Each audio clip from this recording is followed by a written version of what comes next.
Hello students, today we shall start with our next point, that is a new operating system, Linux operating system. So we shall see Linux basics. The first point is, what is Linux? What is Linux? From smartphones to cars, supercomputers and home appliances, home desktops to enterprise servers, the Linux operating system is everywhere. In today's world, the operating system which is used everywhere is the Linux operating system. But besides being the platform of choice to run desktops, servers and embedded systems, Linux is one of the most reliable, secure and tension-free operating system. Compared with other operating systems, Linux is the most reliable operating system. Just like Windows, iOS and Mac operating system, Linux is an operating system. Android is powered by the Linux operating system. The Android which we use today in all our appliances is powered by the Linux operating system. An operating system is a software that manages all the hardware resources associated with your desktop or laptop. Previously we have seen what is an operating system.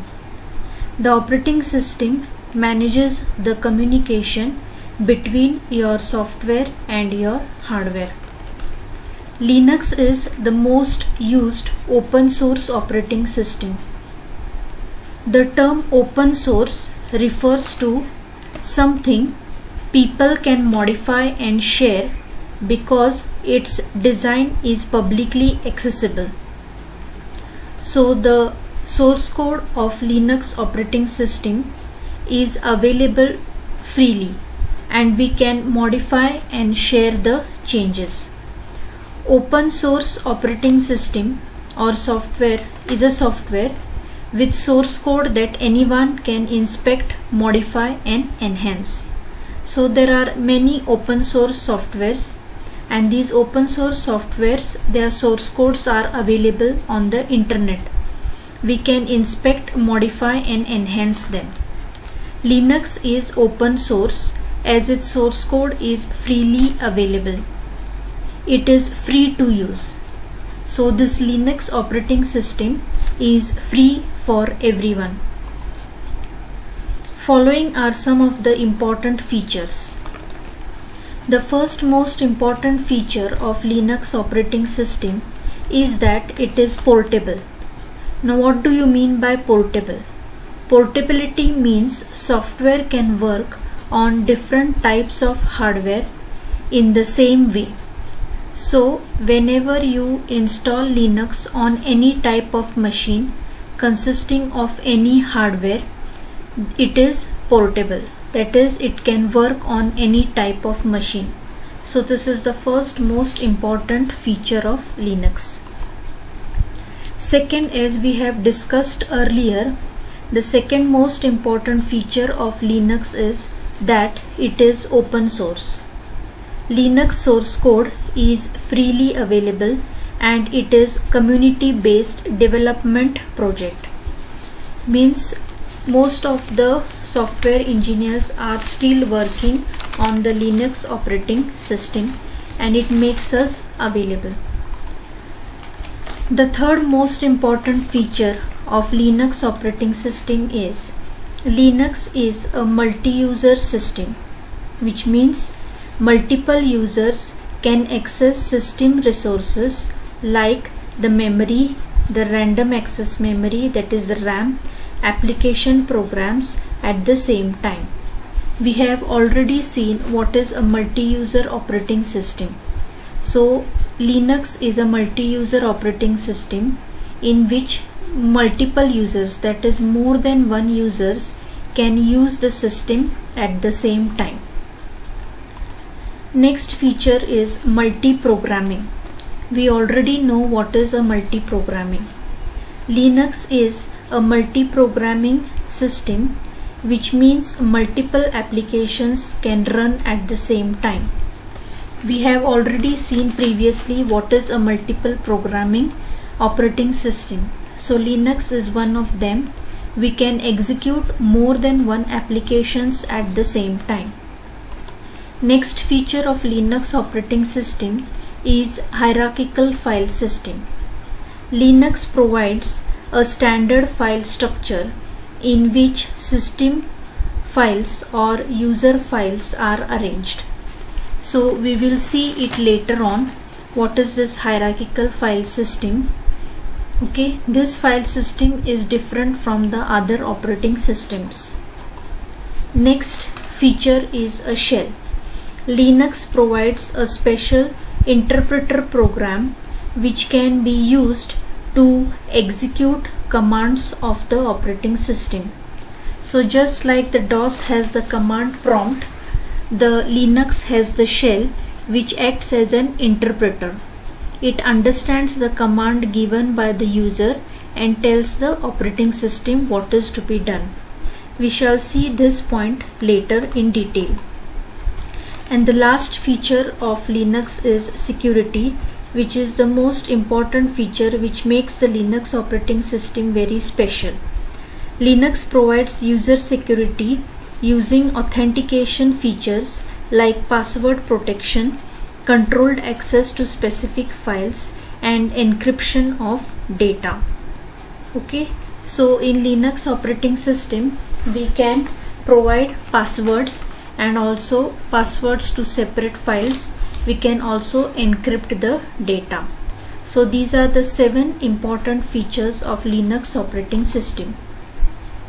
Linux is a fast and stable open source operating system for personal computers and workstations that features professional level internet services, extensive development tools, fully functional graphical user interface, and a massive number of applications ranging from office suites to multimedia applications. So Linux operating system is a very fast acting operating system. Linux is distinguished by its power and flexibility along with being freely available. Linux brings the speed, efficiency, scalability and flexibility of Unix operating system to your PC. Initially we feel that Linux operating system is very difficult to handle, but once we start using the Linux operating system we get used to it and feel that it is very highly efficient and very speedy. Next we'll move on to the history of Linux operating system. Originally designed specially for Intel based PCs, Linux started out at the University of Helsinki as a personal project of a computer science student named Linus Torvalds. Linux computer operating system was created in the 1990s by the Finnish software engineer Linus Torvalds and the Free Software Foundation FSF. So this Finnish student in the University of Helsinki named Linus Torvalds had taken this as a project for his final year in software engineering, and with the association with Free Software Foundation he made further changes in this Linux operating system. So this is all about the history of Linux. Next we'll move on to Linux distribution. A Linux distribution is an operating system made from a software collection that is based upon the Linux kernel. A complete Linux system package is called a distribution. So the different softwares which can be included together with the Linux operating system software is called distribution. Most distributions are customized for a specific user group such as business users, multimedia enthusiasts, software developers, or average home users. So the different Linux distributions are often divided into three categories, that is full core Linux distributions, which consist of all the packages involved in it. Second is specialized distribution, in which this Linux operating system distribution is done only for a specific type of job. And the third is live CD test distribution. So this is all about the Linux distribution. Next we'll move on to the Linux desktop environment. In the early days of Linux, all that was available was a simple text interface to the Linux operating system. It was same like the DOS prompt, where we type in the command and press enter, and the command used to be get executed. So the initial early days of Linux were same like DOS. This text interface allowed the administrators to start programs, control programs, operations, and move files around on the system. But now we can have the different environments and different general user interface. A desktop environment is the bundle of components that provide you common graphical user interface elements such as icons, toolbars, wallpapers, and desktop widgets. We get a file explorer, desktop search, menu of applications, wallpaper and screensaver utilities, text editors, and more. Now the Linux environment has become more developed. More than the text interface, we can have also the graphical user interface. So we shall see the first environment, that is the KDE desktop. The K desktop environment, that is D stands for desktop and E stands for environment, was first released in 1996 as an open source project to produce a graphical desktop similar to the Microsoft Windows environment. The KDE desktop allows you to place both applications and file icons in a special area on the desktop. KDE highly customizable desktop with moderate usage of system resources. So as you can see in the diagram, the KDE desktop looks similar to that of the Windows desktop. The KDE desktop allows you to place both application and file icons in a special area on the desktop. So this is the desktop where you can place the icons for files as well as applications. So it is similar or looks like as the Windows desktop. Next is the GNOME desktop. The GNU Network Project Object Model Environment, that is GNOME, is another popular Linux desktop environment.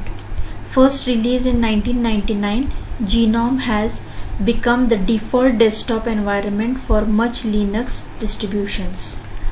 GNOME is derived from a long-running volunteer effort under the auspices of the Free Software Foundation, the organization founded by Richard Stallman. Okay, so most of the operating systems of Linux will be having this GNOME desktop. As you can see over here, it is similar to Windows again, but the icons are placed and the file icons are also placed at the center of the desktop.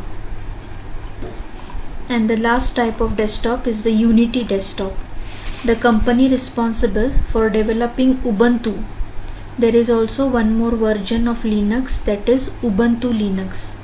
The company responsible for developing Ubuntu has decided to embark on its own Linux desktop environment called the Unity. The Unity desktop gets its name from the goal of the project to provide a single desktop experience for workstation, tablet devices and mobile devices. So when you use the Unity desktop, similar type of desktop will be available on your personal computer as well as your tabs and mobile devices.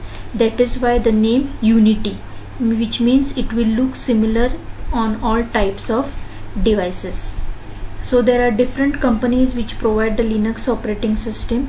There is the Fedora Linux, that is the Red Hat Linux, there is the Ubuntu Linux.